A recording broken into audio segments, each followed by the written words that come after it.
Alkisah, dahulu di negeri Alas, termasuk wilayah Nangro Aceh Darussalam, ada seorang raja yang bijaksana dan dicintai rakyatnya. Ia memerintah dengan adil dan bijaksana. Sehari-hari, pikirannya dicurahkan untuk memajukan negeri dan kemakmuran rakyatnya.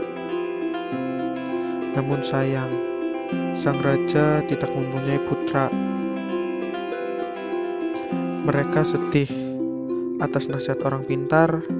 Raja dan permaisuri kemudian tekun berdoa sambil berpuasa. Beberapa bulan kemudian, permaisuri mengandung. Setelah sampai waktunya, permaisuri melahirkan anak laki-laki yang diberi nama Amat Mude. Belum genap setahun umur Amat Mude, ayahnya meninggal dunia. Karena Amat Mude masih bayi, maka adik sang raja atau paman Amat Mude diangkat menjadi raja sementara. Paman itu bernama Raja Muda. Setelah diangkat menjadi raja, ia malah bertindak kejam kepada Amat Mude dan ibunya. Mereka diasingkan ke sebuah hutan terpencil. Raja Muda ingin menguasai sepenuhnya kerajaan yang sesungguhnya menjadi hak Amat Mude. Walau dibuang jauh dari istana, permaisuri tidak mengeluh. Ia terima cobaan berat itu dengan sabar dan tabah. Ia besarkan Amat Mude dengan penuh kasih sayang. Tahun demi tahun berlalu. Tak terasa Amat Mude tumbuh menjadi anak yang cerdas dan tampan. Amat Mude suka memancing ikan di sungai. Pada suatu hari, permaisuri dan Amat Mude pergi ke sebuah desa di pinggir hutan untuk menjual ikan. Tanpa disangka, ia bertemu dengan saudagar kaya. Ternyata ia bekas sahabat suaminya dulu. "Mengapa Tuan Putri dan putra mahkota berada di tempat ini?" Tanya saudagar itu keheranan. Permaisuri menceritakan semua kejadian yang telah menimpanya. Mendengar hal itu, sang saudagar segera mengajak mereka ke rumahnya dan membeli semua ikannya.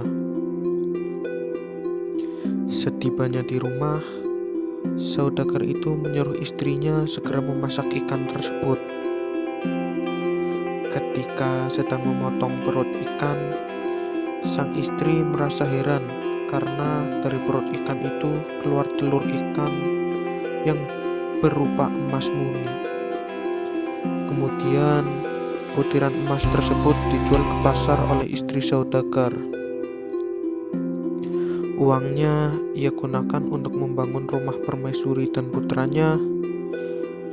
Sejak itu, permaisuri dan Amat Mude telah berubah menjadi orang kaya berkat telur-telur emas dari ikan. Cerita tentang kekayaan permaisuri dan putranya sampai ke telinga Raja Muda. Pada suatu hari, Raja Muda memanggil Amat Mude ke istana. Ia memerintahkan Amat Mude memetik kelapa gading untuk mengobati penyakit istri Raja Muda. Di sebuah pulau yang terletak di tengah laut. Konon, lautan di sekitar pulau itu dihuni oleh binatang-binatang buas. Siapapun yang melewati lautan itu pasti celaka. Raja Muda mengancam Amat Mude. Jika tidak berhasil, ia akan dihukum mati. Tapi Amat Mude tak peduli dengan ancaman itu. Niatnya tulus, hendak menolong istri Raja Muda. Ia pun segera berangkat meninggalkan istana. Setibanya di pantai, ia duduk termenung.